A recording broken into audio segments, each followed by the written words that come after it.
Class 10th का math discuss करेंगे। ठीक है, आज हम क्लास 10th मैथ एनसीईआरटी 1.2 देखते हैं। ठीक, एनसीईआरटी 1.2 में सबसे पहले हम देखते हैं प्राइम नंबर क्या होते हैं। ठीक है, फिर हम इसे स्टार्ट करेंगे। ठीक, प्राइम नंबर, प्राइम नंबर। ठीक है,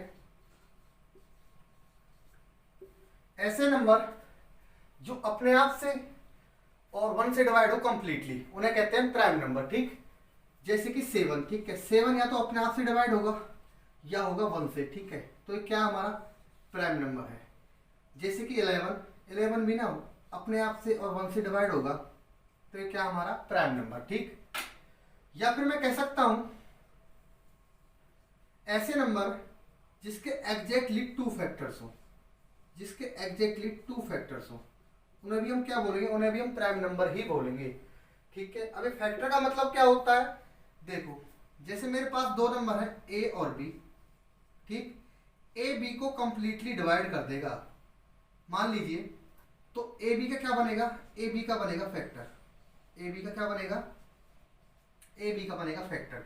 जैसे 2 और 4। ठीक है, 2 4 को डिवाइड कर देता है, तो ये क्या बनेगा इसका, ये बनेगा इसका फैक्टर बनेगा। ठीक, अब सुनो, मैंने कहा ऐसे नंबर जिसके एग्जैक्टली 2 फैक्टर हो। ठीक है, अब देखो जैसे 7 है, 7 को 7 डिवाइड कर देगा, तो ये क्या हमारा इसका फैक्टर है। 1 इसको डिवाइड कर देगा, तो 1 भी क्या इसका फैक्टर है। मीन्स इसके 2 फैक्टर बन गई, तो ये क्या हमारा एक प्राइम नंबर है। ठीक, अब जैसे 11 है, इसका एक तो फैक्टर बन गया 11 और एक बन गया 1। ठीक है, इसके भी 2 फैक्टर हैं, तो ये भी क्या हमारा एक प्राइम नंबर है। ठीक है, अब एक बात ध्यान रखना, जो 2 फैक्टर बनेंगे ना, एक तो वो नंबर खुद होगा और एक होगा 1। ठीक है, तो ये होते हैं हमारे प्राइम नंबर। ठीक, इसके बाद हम देखते हैं कंपोजिट नंबर क्या होते हैं। इसको आप एक बार देख लो। अब देखते हैं कंपोजिट नंबर। ठीक है, ध्यान रखना, प्राइम नंबर वो नंबर होते हैं जो अपने आप से या फिर 1 से डिवाइड हो या फिर जिसके एग्जैक्टली 2 फैक्टर हो। ठीक है, अब देखते हैं हम composite number. Composite number, composite number क्या होते हैं, ऐसे नंबर जो अपने आप को और 1 को छोड़ के किसी और से भी डिवाइड हो जाए। ठीक है, उसे बोलते हैं कंपोजिट नंबर। अब जैसे मैं लेता हूं 9। ठीक है, ये अपने आप से और 1 से तो डिवाइड होगा ही होगा, बट ये 3 से भी डिवाइड हो जाएगा। ठीक है, अब देखो अपने आप को और 1 को छोड़ के 3 से डिवाइड हो गया, तो ये क्या हमारा एक कंपोजिट नंबर है। और देखो जैसे कि मैंने लिया 12 देखो अपने आप से भी डिवाइड होगा, 1 से भी होगा, ये 2 से भी होगा, ये 3 से भी होगा, ये 4 से भी होगा। ठीक है, और ये 6 से भी होगा, तो ये क्या बन गया हमारा एक कंपोजिट नंबर बन गया, क्योंकि ये अपने आप को और 1 को छोड़ के और नंबर से डिवाइड हो रहा है। ठीक है, तो ये क्या हमारा कंपोजिट नंबर है। या फिर मैं कह सकता हूं ऐसे नंबर जिसके 3 या 3 से ज्यादा फैक्टर हो, 3 या 3 से ज्यादा फैक्टर हो। ठीक है, उनको भी हम क्या बोलते हैं, कंपोजिट नंबर। ठीक है, अब कैसी समझ लो, या तो ऐसे समझ लो जो नंबर अपने आप से और 1 के सिवा किसी और से डिवाइड हो जाए, या फिर ऐसे समझ लो जिसके 3 या 3 से ज्यादा फैक्टर हो। ठीक है, अब देखो जैसे 9 है, अब 9 का एक तो ये फैक्टर बन गया, एक ये और एक ये, इसके 3 फैक्टर बन गए, तो ये क्या हमारा एक कंपोजिट नंबर है। अब इसके देखो कितने फैक्टर बन गई, 1 2 3 4 5 6, इसके 6 फैक्टर बन गई। ठीक है, मीन्स 3 से ज्यादा फैक्टर बन गए, तो ये क्या है हमारा, ये भी क्या हमारे कंपोजिट नंबर है। ठीक है, तो आई थिंक बच्चों आप समझ गए होंगे कि कंपोजिट नंबर क्या होते हैं और प्राइम नंबर क्या होते हैं। ठीक है, अब देखो, अब हम 1 को चेक करते हैं, 1 किस कैटेगरी में आता है, प्राइम नंबर की में या फिर कंपोजिट नंबर की में। ठीक है, अब देखो 1 किससे डिवाइड होगा, 1 ओनली अपने आप से, मीन्स 1 से ही डिवाइड होगा। ठीक है, अब देखो प्राइम नंबर की क्या कंडीशन थी, प्राइम नंबर की कंडीशन थी 2 फैक्टर। ठीक, और कंपोजिट नंबर की कंडीशन थी 3 या 3 से ज्यादा फैक्टर। ठीक है, अब देखो ये किसी भी कंडीशन को फुलफिल नहीं कर रहा। ठीक है, देखो इसका एक फैक्टर है, मीन्स अब प्राइम नंबर क्या होते हैं, इसके 2 फैक्टर होते हैं, तो ना तो एक प्राइम नंबर है। और कंपोजिट नंबर के लिए क्या कंडीशन होती है, कंपोजिट नंबर के लिए कंडीशन होती है ऐसे नंबर जिसके 3 या 3 से ज्यादा फैक्टर हो। ठीक है, इसका तो केवल एक ही फैक्टर है। ठीक है, तो जो 1 होता है ना तो वो कंपोजिट नंबर होता है, प्राइम नंबर होता है, ना ही वो कंपोजिट नंबर होता है। ठीक है, पर ध्यान रखना स्टूडेंट्स, जो 1 होता है ना, वो केवल ऑड नंबर होता है, ठीक है, उसे हम ऑड नंबर कह सकते हैं, ठीक है। अब देखते हैं कुछ प्राइम नंबर देखते हैं। जो सबसे छोटा प्राइम नंबर होता है वो होता है हमारा 2, उससे अगला होता है 3, उससे अगला होता है 5, उससे अगला 7, उससे अगला 11, नेक्स्ट होगा हमारा 13 और नेक्स्ट 17, 19, 23 एंड सो ऑन, ठीक है, आगे तक चलते ही जाएंगे। इनको बोलते हैं प्राइम नंबर, ठीक। अब सुनो, जो हम एक्सरसाइज 1.2 डिस्कस करेंगे उसमें हम प्राइम फैक्टर करेंगे। तो प्राइम फैक्टर करते समय ध्यान रखना, सबसे पहले हम जिसके भी प्राइम फैक्टर करेंगे उसको 2 से डिवाइड करेंगे, मीन्स सबसे छोटे नंबर से चेक करेंगे डिवाइड करके प्राइम से, ठीक है। फिर उससे बड़े प्राइम नंबर से चेक करेंगे, फिर उससे बड़े से, फिर उससे, इससे, फिर इससे, ऐसे हम चेक करते चले जाएंगे। पर ध्यान रखना, सबसे पहले हम 2 से चेक करेंगे सबसे छोटे प्राइम नंबर से, ठीक है। अब कुछ डिविजिबिलिटी रूल देखते हैं, ठीक है। हम ज्यादा नहीं है, पहले 3 नंबर का रूल देखते हैं, ये और ये वाला, ठीक है। इनका डिविजिबिलिटी रूल चेक करते हैं। 2 का जो डिविजिबिलिटी रूल होता है वो क्या होता है, देखो, अगर यूनिट प्लेस पे 0 हो, 2 हो, 4 हो, 6 हो और 8 हो, किसी भी नंबर के यूनिट प्लेस पे अगर ये वैल्यू आ जाए तो 2 से कंप्लीटली डिवाइड हो जाएगी। कैसे? जैसे मैं कहता हूं 2, 5, 8। अब देखो यूनिट प्लेस पे क्या आ रहा है, 8 आ रहा है, मीन्स ये नंबर 2 से डिवाइड हो जाएगा। और ले लो इसे 2, 2, 6। अब देखो यूनिट प्लेस पे क्या आ रहा है, 6 आ रहा है, मीन्स ये 2 से डिवाइड हो जाएगा, ठीक है। अब देखते हैं 3 का डिविजिबिलिटी रूल। कोई भी नंबर ले लो, उनका डिजिट का सम करो, अगर वो सम 3 से डिवाइड हो जाता है तो वो संख्या भी 3 से डिवाइड हो जाएगी। जैसे कि 2, 3, 3, ठीक है। अभी डिजिट 9 का सम करो, कितना हो गया, 2 + 3 5, 5 + 3 कितना होगा 8, सम 8 हो गया, जो कि 3 की टेबल में नहीं आ रहा, मीन्स से 3 से डिवाइड नहीं होगा, ठीक है।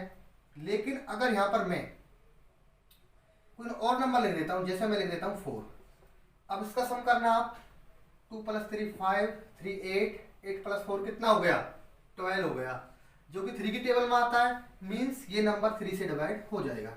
और एक नंबर लेते हैं हम, जैसे मैं लिखता हूं 39, ठीक है, इसकी डिजिट का सम आ गया 12, 12 3 की टेबल में आता है, मीन्स 3 से डिवाइड होता है, तो ये नंबर भी 3 से डिवाइड हो जाएगा, ठीक है। अब देखते हैं 5 का डिविजिबिलिटी रूल क्या होता है। 5 का डिविजिबिलिटी रूल देखते हैं।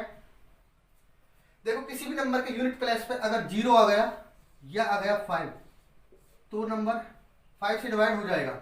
जैसे कि 2, 5, 9, 0। देखो यूनिट प्लेस पे 0 आ रहा है, तो इसका मतलब कि ये 5 से डिवाइड हो जाएगा। या फिर 35 ले लो, यहाँ पर देखो यूनिट प्लेस पे क्या आ रहा है, 5 आ रहा है, तो ये 5 से डिवाइड हो जाएगा, ठीक है। तो आई थिंक आप समझ गए होंगे डिविजिबिलिटी रूल, ठीक है, 2, 3 और 5 का। आगे हम चलते हैं 1.2 एक्सरसाइज स्टार्ट करते हैं। इसका पहला क्वेश्चन है, उसका पहला पार्ट देखते हैं।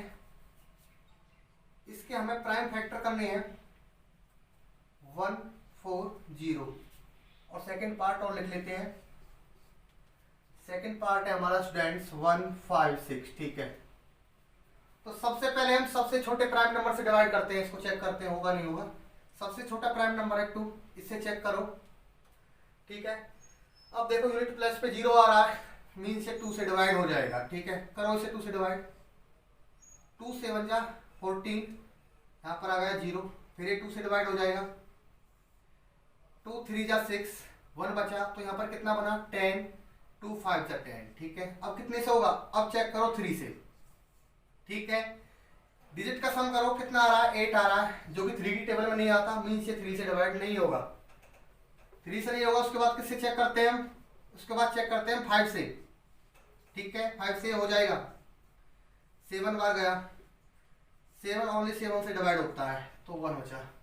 तो इसके प्राइम फैक्टर कितने हो गए, प्राइम फैक्टर आ गए इसके 2 × 2 × 5 × 7, ठीक है।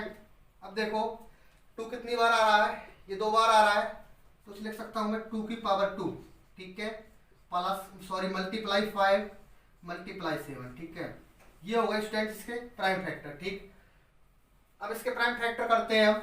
देखो शुरू में किससे डिवाइड हो रहा है, सबसे पहले 2 से चेक करेंगे, 2 से डिवाइड हो रहा है, ठीक है। 2 से 1 जा 14, 1 बचा, तो यहाँ पर कितना बन गया, 16 बन गया। 2 8 जा 16, ठीक है। फिर ये 2 से डिवाइड हो जाएगा, 2 3 जा 6, 1 बचा, तो यहाँ पर कितना बना, 18। 2 9 जा 18, ठीक है। आगे करो 3 से, 3 1 जा 3, 3 3 जा 9, ठीक है। अब ये 13 अपने आप से ही डिवाइड होगा, 1 बचा, ठीक है। तो इसके प्राइम फैक्टर हो गए 2 मल्टीप्लाई 2 मल्टीप्लाई 3 और मल्टीप्लाई 13, ठीक है।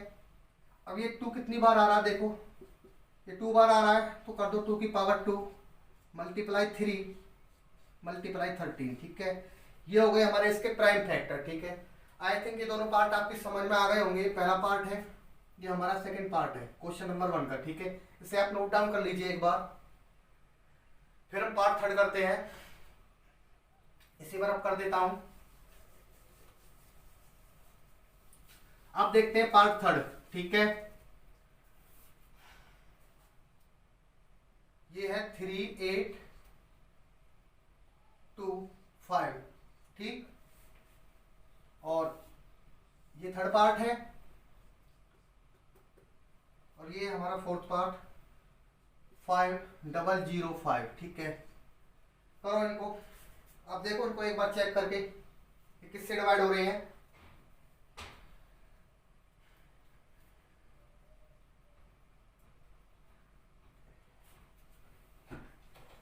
देखो स्टूडेंट्स, पहले 2 से चेक करो, क्या 2 से डिवाइड हो रहे हैं। देखो 2 से डिवाइड नहीं होगा ये।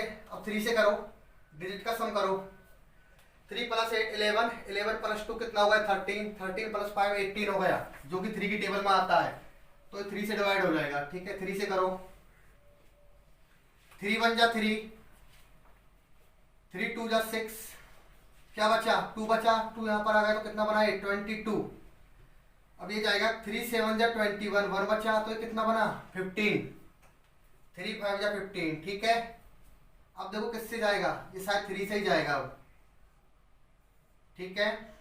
3 4 जा 12, 3 2 जा 6, 1 बचा, यहाँ पर बन गया 15। 3 5 जा 15, ठीक है। अब कितने से जाएगा ये, अभी 3 से नहीं जाएगा, आप चेक कर लेना। ये जाएगा 5 से, ये बना 5 8 जा 40, 2 बचा, तो कितना बन गया, 25। 5 5 जा 25। अब 5 से करो, फिर 5 1 जा 5, यहाँ पर 3 आ गया, क्या बना, 35 बन गया। 5 7 जा 35, ठीक है। अब ये एक प्राइम नंबर है, और प्राइम नंबर अपने आप से ही डिवाइड होते हैं, तो मीन से 17 से डिवाइड होगा, यहाँ पर बचा 1, ठीक। तो इसके स्टूडेंट्स प्राइम फैक्टर क्या बन गए हमारे, ये बन गए हमारे 3 मल्टीप्लाई 3 मल्टीप्लाई 5 मल्टीप्लाई 5 मल्टीप्लाई 17, ठीक है। अब देखो 3 2 बार आ रहा है, तो यहाँ पर 3 की पावर 2 कर दो, और 5 की पावर भी 2 कर दो, ठीक है। 2 बार आ रहा है, और 17 बच गया, ठीक है। ये इसके स्टूडेंट्स प्राइम फैक्टर होंगे। अब इसको करते हैं, ये हमारा फोर्थ पार्ट है क्वेश्चन नंबर 1 का, और ये थर्ड पार्ट है, ठीक है। इसको सबसे पहले हम चेक करते हैं किससे होगा, 2 से नहीं होगा, 3 से भी नहीं होगा, ये होगा 5 से। 5 1 जा 5, यहाँ पर 0 आ गया, यहाँ पर भी 0, 5 1 जा 5, ठीक है। अब देखो किससे होगा, 2 से भी नहीं होगा, 3 से भी नहीं होगा। 4 से मत करने लगना, 4 एक प्राइम नंबर नहीं है, ठीक है। हम हमेशा प्राइम नंबर से चेक करते हैं, ठीक है। 5 से नहीं होगा तो किससे चेक करेंगे, 5 के बाद कौन सा प्राइम नंबर आता है, प्राइम नंबर आता है 7। 7 से चेक करो, इसको 7 से चेक करो, क्या डिवाइड होगा ये, 7 1 जा 7, 3, ये 0 आ गया। 7 4 जा 28, कितना बचा, 2, 1 आ गया, यहाँ पे 3 बार गया, ठीक है। रिमाइंडर आ गया 0, मीन्स ये 7 से डिवाइड हो गया कंप्लीटली। कितना बचा, यहाँ पर बचा 7 से डिवाइड हो गया, कितनी बार, 143, सॉरी 143, ठीक है। अब चेक करो, क्या अब भी 7 से डिवाइड हो जाएगा ये, आप चेक कर लेना, 7 से डिवाइड नहीं होगा, ठीक है। जब ये 7 से डिवाइड नहीं होगा तो अगला प्राइम नंबर कौन सा बचा? अगला प्राइम नंबर बचा हमारा 11। अब 11 से चेक करो, ठीक है। और ध्यान रखना आप लोग, प्राइम नंबर से हमको चेक करने होंगे क्वेश्चन, ठीक है। तो 11 से करते हैं। 11 बन जाए 11, 3 बचा, यहाँ पर क्या बना 33। तो 11 3 से कितना बना 33 बन गया। अब 13 से होगा 1, ठीक है। तो इसके प्राइम फैक्टर कितना बने? ये बने 5 मल्टीप्लाई 7 मल्टीप्लाई 11 मल्टीप्लाई 13, ठीक है। इनको आप एक बार नोट डाउन कर लीजिए, ठीक है। फिर हम क्वेश्चन नंबर 5 देखते हैं इसका।